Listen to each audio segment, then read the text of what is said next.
झारखंड विधानसभा के शीतकालीन सत्र के दूसरे दिन की हंगामेदार शुरुआत हुई है। पक्ष और विपक्ष के विधायकों ने सदन के अंदर प्रदर्शन शुरू कर दिया। बीजेपी विधायकों ने छात्रवृत्ति के मुद्दे पर वेल में पहुंचकर नारेबाजी शुरू कर दी और इसके बाद सत्ता पक्ष के विधायकों ने बकाया राशि की मांग को लेकर केंद्र सरकार के खिलाफ नारेबाजी शुरू कर दी। हंगामा बढ़ता देख स्पीकर रविंद्रनाथ महतो ने सदन की कार्यवाही को स्थगित कर दिया है।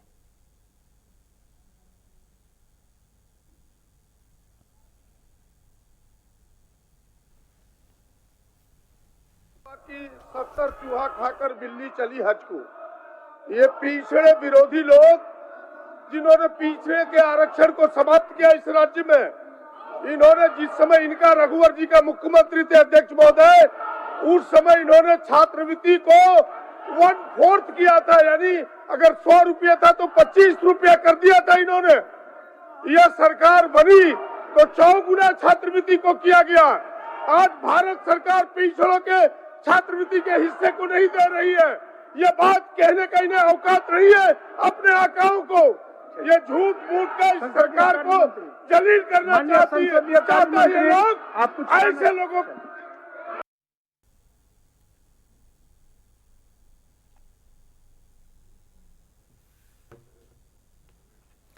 तो आप देखिए जिस तरह से सदन की कार्यवाही शुरू हुई ऐसे में ही हंगामा शुरू हो गया। आपको सीधे लिए चलते हैं राजधानी रांची। संवाददाता संदीप वहां से हमारे साथ जुड़ रहे हैं। संदीप, दूसरा दिन है और आज जैसे ही सदन की कार्यवाही शुरू हुई, पक्ष और विपक्ष बिल्कुल आमने सामने था। बकाया राशि की मांग हो या छात्रवृत्ति का मुद्दा हो, इन मुद्दों को लेकर दोनों ही आपस में नारेबाजी भी करते हुए नजर आए। फिलहाल की क्या कुछ जानकारी मिल पा रही है? जी, झारखंड विधानसभा जो शीतकालीन सत्र है उसका आज दूसरा दिन है। हालांकि सदन की कार्रवाई शुरू होने से पहले विपक्ष सदन के बाहर प्रोटेस्ट करते हुए नजर आए। विपक्ष के जितने भी विधायक थे, कहीं ना कहीं जो छात्र को छात्रवृत्ति नहीं मिल रही और विधायकों का जो आरोप है कि पिछले 2 वर्षों से सरकार उन छात्रों को छात्रवृत्ति नहीं दे रही है, जिससे कहीं ना कहीं छात्रों के समक्ष एक विकट परिस्थिति उत्पन्न हुई है और छात्रों को होटल में थाली मांझ कर अपना जो पढ़ाई है वह करना पड़ रहा है।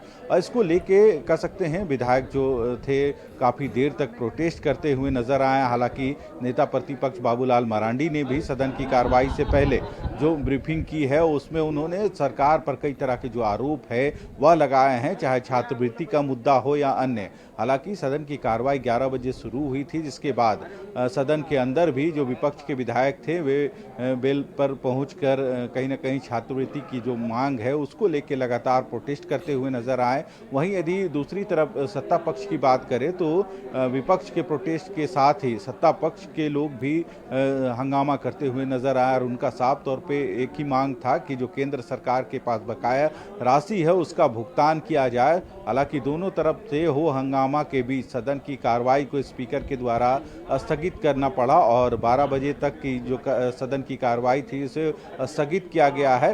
हालांकि 12 बज चुके हैं, सदन की कार्रवाई एक बार फिर से शुरू हो रही है। अब देखना होगा कि क्या विपक्ष सदन की कार्रवाई सुचारू रूप से चलने देती है या नहीं, या फिर जो छात्रवृत्ति का मुद्दा हो या फिर जो अन्य राज्य के ज्वलंत मुद्दे हैं उनको लेकर लगातार वे प्रोटेस्ट कर रहे हैं। हालांकि बेल बज चुकी है और सदन की कार्रवाई शुरू हो रही है। अब देखना होगा कि विपक्ष के द्वारा जो हो हंगामा सदन की कार्रवाई शुरू होने के समय किया गया है, क्या वह चलता है या फिर सदन की कार्रवाई आगे बढ़ती है। क्योंकि आज यदि देखा जाए तो राज्य सरकार सदन में जो अनुपूरक बजट 2025-26 का है उसे पेश करेगी और जो जानकारी मिल रही है उसके अनुसार लगभग 8,000 करोड़ का जो अनुपूरक बजट है वह सदन के पटल पे आज सरकार रखने वाली है।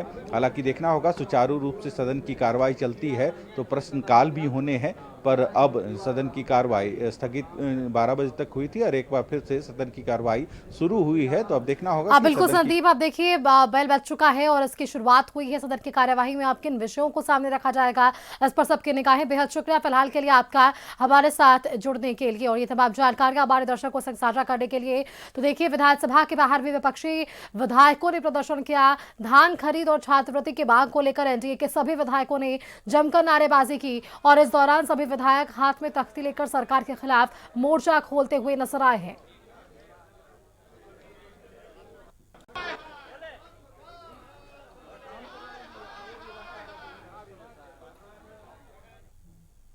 झारखंड विधानसभा का आज दूसरा दिन है और शीतकालीन सत्र के दूसरे दिन अनुपूरक बजट पेश होना है सदन के अंदर। वहीं बीजेपी के जो विधायक हैं, एनडीए के जो विधायक हैं, वो प्रदर्शन कर रहे हैं छात्रवृत्ति की मांग को लेकर और धान खरीद की जो व्यवस्था सरकार की ओर से अभी तक नहीं की गई है उसको लेकर प्रदर्शन कर रहे हैं। तमाम जो विधायक हैं इनके हाथ में आप देख सकते हैं कि तख्तियां हैं और सीधे तौर पर कह रहे हैं कि उनकी मांग है कि जो धान अधिप्रति और छात्रों की जो छात्रवृत्ति है उसको समय से नहीं दिया गया। धान की फसल अच्छी हुई है इस बार झारखंड में बारिश की वजह से, और ऐसे में धान की खरीद सरकार की तरफ से नहीं किया जाना कितना बड़ा सवाल खड़ा करता है सरकार की नीयत। ये जन विरोधी सरकार है। आज किसानों के हित की बात ही नहीं सोच रही है। पूरे संथाल परिणाम है। एक फसल होते होते जो ऐसी बीमारी आई जो कि इस भुखमरी के चपेट में किसान तराई माम है 1600 रुपया कुंटल अभी धान बिक रही है। अब 50% धान करीब करीब बिक चुका है किसानों का, और ये 3200 रुपया कुंटल कब सरकार नीति तय करेगी, और अभी तक कई खुली भी नहीं है। सरकार कहीं न कहीं दर्शा रही है कि छात्र विरोधी सरकार है। आज छात्र ST SC OBC के छात्रों को आज 2 साल से छात्रवृत्ति प्रदान नहीं स्वीकृत की जा रही है।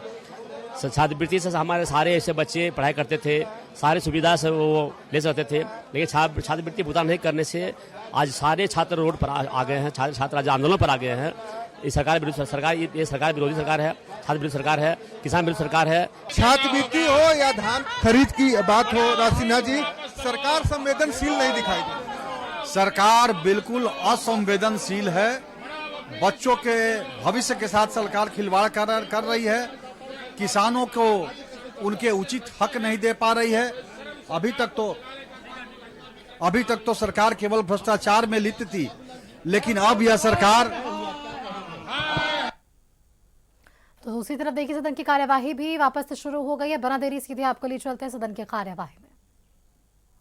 प्रबंध करते हुए किसानों ग्रामीणों की क्षतिपूर्ति हेतु समुचित मुआवजा राशि का भुगतान करने की मांग सदन के माध्यम से सरकार से करता हूं। माननीय सदस्य चंद्रदेव प्रसाद महतो। अध्यक्ष महोदय, धनबाद जिले के पुटकी क्षेत्र के केंदवाड़ी इलाके में BCCL के भूमिगत खदान से मान्य शून्यकाल पढ़ने दीजिए। बहुत मुश्किल से लोग शून्यकाल डाले हैं, रात में जग कर डाले हैं। अच्छा, फायदा हो या नहीं हो अलग विषय है। मान्य सदस्य, आप भी बेल में आ गए तो इसका क्या फायदा होगा? कोई फायदा का गारंटी दे सकता है क्या? आप भी बेल में आ गए तो क्या फायदा है? बट शून्यकाल पढ़ने दीजिए। बड़ी मुश्किल से लोग आया है। पढ़िए चंद्रदेव, पढ़िए। भूमिगत खदान में गैस रिसाव से 2 महिला की मौत हो चुकी है और 2 दर्जन लोग बीमार है। गैस रिसाव की इस दर्दनाक घटना को लेकर स्थानीय लोगों में डर है। BCCL जिम्मेवारी और जवाबदेही के बजाय लोगों में भय को और बढ़ाकर बिना RNR पॉलिसी के घर छोड़ने को मजबूर कर रहे हैं।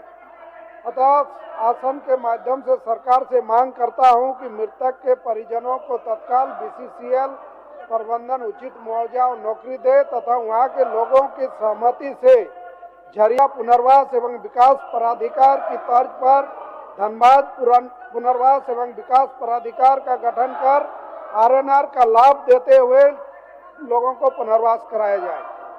माननीय सदस्य भूषण तिर्की जी।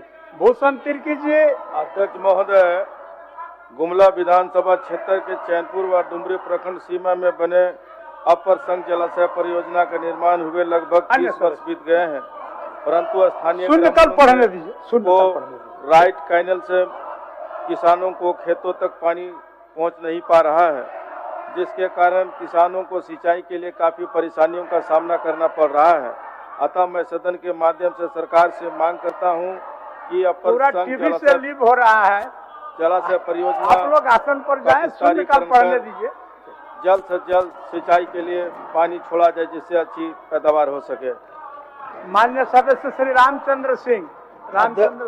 अध्यक्ष महोदय, लातेहार जिला अंतर्गत मनका प्रखंड में कल्याण विभाग द्वारा बनाई जा रही आश्रम विद्यालय का छात्रावास भवन निर्माण आवंटन के अभाव में अधूरा है, जिसके कारण आश्रम विद्यालय मनका का संचालन लातेहार मुख्यालय में NGO के द्वारा अन्य भवन में किया जा रहा है, जिसके कारण मनका प्रखंड के SC, ST एवं पिछड़ा वर्ग के छात्रों को आश्रम विद्यालय का लाभ नहीं मिल पा रहा है। अतः शून्यकाल के माध्यम से उपरोक्त वर्णित आश्रम विद्यालय का छात्रावास भवन निर्माण कराते हुए विद्यालय के पठन पाठन कार्य शुरू कराने की मांग सरकार से करता हूं। श्री नरेश प्रसाद सिंह मेरे विधानसभा क्षेत्र विश्रामपुर पलामू जिला में विश्रामपुर प्रखंड के घासीदाग पंचायत की दूरी विश्रामपुर प्रखंड मुख्यालय से 20 किलोमीटर है, जिससे पंचायत वासियों को प्रखंड कार्य हेतु जाने आने में काफी परेशानी होती है। जबकि उक्त पंचायत से पांडु प्रखंड मुख्यालय की दूरी मात्र 10 किलोमीटर है। घासीदाग पंचायत को पांडु प्रखंड में जोड़ देने से वहां के लोगों को काफी सुविधा होगी। अतः मैं घासीदाग पंचायत को विश्रामपुर शून्य काल में आप लोगों का प्रदर्शन समझ रहे, काल ही शून्य है तो प्राप्ति होने की संभावना नहीं है। आप लोग आसन पर जाए। माननीय सदस्य जयराम कुमार महतो। अध्यक्ष महोदय, धनबाद प्रखंड अंतर्गत पुटकी अंचल के पटिया गांव में माडा द्वारा